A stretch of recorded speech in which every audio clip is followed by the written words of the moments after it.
Hello everyone, whoever is watching this video.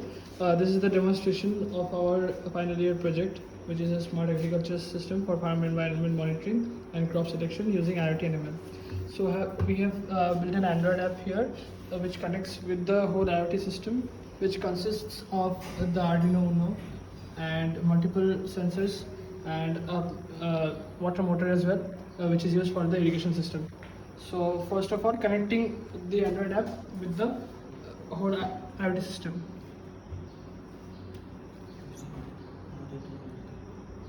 Yes, as you can see, the Bluetooth connection is established.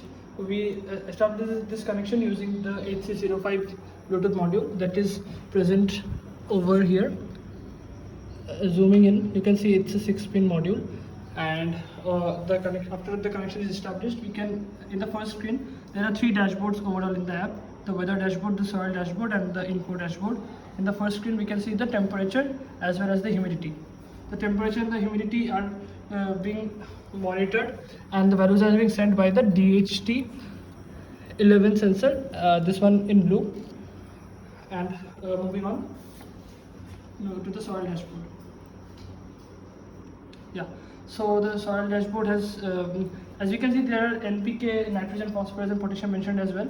These are dummy values here, as we don't have the NPK sensor working as of now. And rest of the 2 values, the pH sensor and the moisture sensor, are been working as fine. The pH sensor is this is the pH electrode. It connects, it goes and connects with the pH control module, which amplifies the analog signal and then sends the data to the Arduino Uno. And the moisture sensor is pretty simple here. It's a capacitive moisture sensor. As you can see, it is dry, so the moisture is coming as below 10%, 2% to 7%. It's fluctuating, and the rest of the NPK sensor as of now is not present. And moving forward, the third screen we have is the motor control. We have some extra features for the farmers, such as crop selection as well as getting rain updates. So showing the functioning of each sensor. Go to the weather sensor. This one? No, go to the weather one. So we can see the data comes up dynamically, and it refreshes after every 3 seconds. It is a time that is being put in the code, and the DHT11 sensor refreshes the data every 3 seconds in the app. Moving to the soil moisture sensor, the moisture can be seen as 1%, and it is currently dry. Now if we put the soil moisture sensor in the water here, as you can see, the moisture has updated and gone up to 100%.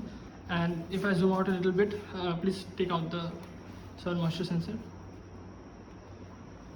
Now from 97% it has come down to 12%, and drying after removing the extra water, it's going to 1 or 0%.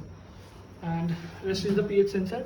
We don't have any high pH material to test it out, but putting it in water,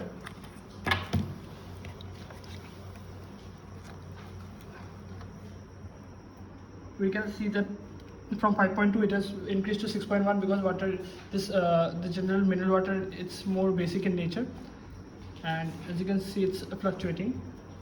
So this is the pH electrode. Taking it out of water, it has stabilized at 5.8 pH. Now moving on to the final dashboard, which has all the extra features for the farmer. So this is the we have at first we have crop selection and rain forecast. For crop selection, just click on. So as you can see, there are 6 parameters that we need to enter, out of which 3 are already pre-populated from the data that we collect from the sensors. And the main motive was to collect all the data from the sensors, but NPK, as of now, we are entering the values, because as of now we don't have the NPK sensor. Now if you click on predict crop, it goes on, hits the API, and sends the data to the backend, which is already connected with an ML model. And the ML model calculates the specific crop or the desirable crop in that particular field, and then sends the data back to the app. Yeah, as you can see, the suitable crop is grapes. Now for a different value, let us check.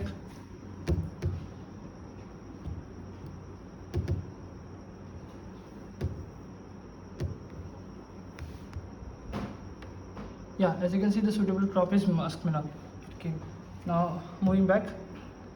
Now, if the farmer requires any rain updates, as we have focused a lot on the irrigation of the farm field, so he can check on the rain updates by the click of a button. Yeah, the probability of rain is coming as 87%, and if, at this point of time it's quite like shiny outside. So moving on, we have 3 more buttons here. One is the agriculture practices. Click on that. The agriculture practices button, it redirects to a central government website which has a whole lot of features on farmers, crop management, harvests and stuff. This will help the farmer to, like, after a proper procurement of the crops, he can check how and where he can support his crops to get into the market. And on the contact support, this leads to the farm helpline. Clicking on that directly opens up the dialer and the farm helpline number comes up. Moving back, we have our final feature, that's the automated irrigation system. It works on the moisture of the moisture sensor. Like, we can set a moisture level. I'm gonna set it.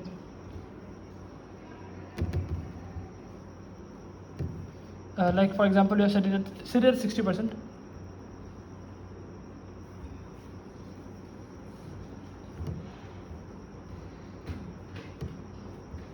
Yeah, now the moisture is set at 60%. So if the moisture is below 60%, you can see, like, if we go to the soil dashboard, we can see the moisture. It's at 9%, and you can see that the motor is running and the water is coming out of the pipe. Now, if we dip the moisture sensor in water, it will obviously go up to 100%, and the water should stop off from the motor. Yeah, as you can see, the water has stopped off from the motor, and the moisture recorded here is 95%, and we have set the limit at 60%. Now, to test it back, we'll take out the moisture sensor and now check if the motor starts again. Dipishti, please pull up the pipe a little bit. Yes, as you can see, the motor has started again and the moisture has come down to 4%. So this is the automated irrigation system based on the moisture content that we have set up. And there is a for emergency purposes, if the farmer wants to turn off the basically the motor, he can just press on turn off motor, and as you can see, the motor has turned off automatically. So this is basically the whole demonstration of our IoT project that we have made, and whoever is watching this video, we hope that you take this forward and add Wi-Fi modules and more other sensors to this video. Thank you.